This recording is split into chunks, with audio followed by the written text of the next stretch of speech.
Alexandre. Je suis charpentier coureur zingueur.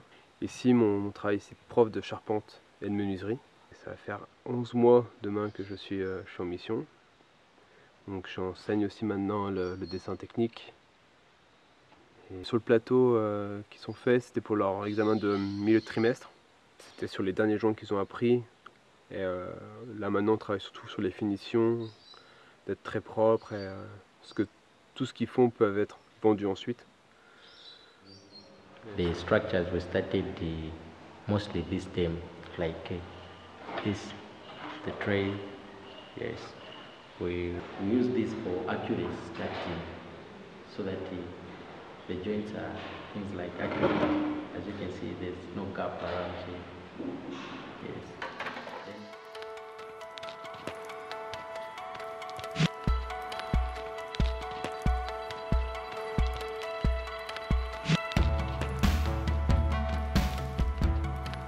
There is a huge need for education here in Zambia. In 2010, 15,000 young people in the Eastern Province who finished their high school.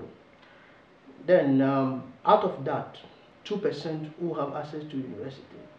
Another 1 or 2% who go to other colleges. The rest, there is no other opportunity for them. Even the vocational training institution, they are not accessible to the young people. They are not affordable. In Zambia now, we are the lowest in terms of cost. We are the most affordable institution in Zambia.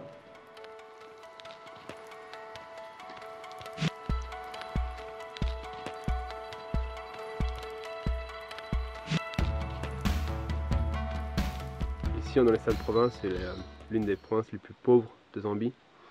Plus de 80% des gens vivent de l'agriculture. Ce qu'on peut voir dans les villages, beaucoup de jeunes, une fois que leurs parents décèdent ou leurs grands-parents décèdent, ils reçoivent les terres en héritage et ils vont préférer les vendre pour pouvoir aller en ville en espérant une vie meilleure. Mais malheureusement, en ville, il n'y a pas de travail. Donc on essaye de montrer ça avec les professeurs qui seront un meilleur avenir en savant cultiver des terres. Et la charpente, je pense que c'est aussi un métier qui a de l'avenir ici, que ça commence juste. Et on peut voir le changement en une année par rapport à notre atelier de charpente. On a le double de demande maintenant en fourniture.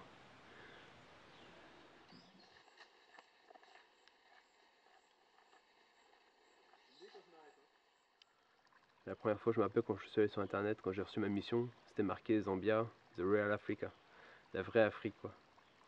Et c'est vrai, quand on est dans le bush, il y a des huttes, il n'y a pas d'électricité.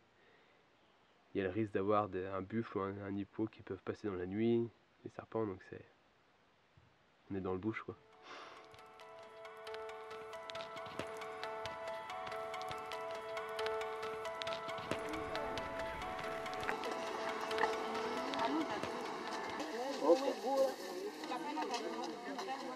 On apprécie plus les petites choses de la vie, on oublie son portable, tout, donc on passe plus de temps à parler ou à marcher, on prend plus de temps d'être dehors, dans la nature.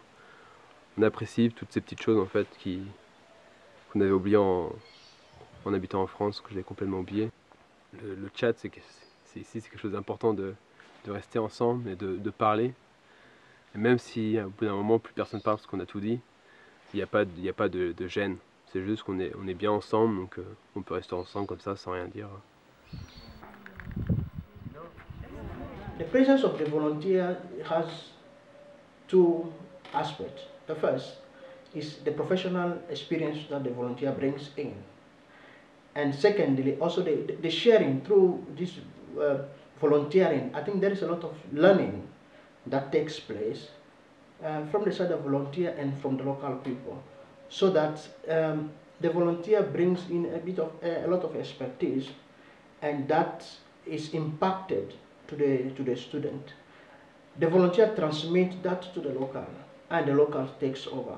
You see, we always keep the best of our students in preparation for those who, preparing them to take over the teaching, the training of their fellow young people, So volunteering becomes a very important element of that, because the volunteers share experience with those that have been trained, and then they will carry it forward. En partant, c'est plus facile de se lâcher de tout, vraiment de couper avec la France et de pouvoir se donner complètement pendant les 2 ans. Et après, peut-être moi j'avais besoin de ça pour me montrer que je peux le faire aussi en France en rentrant.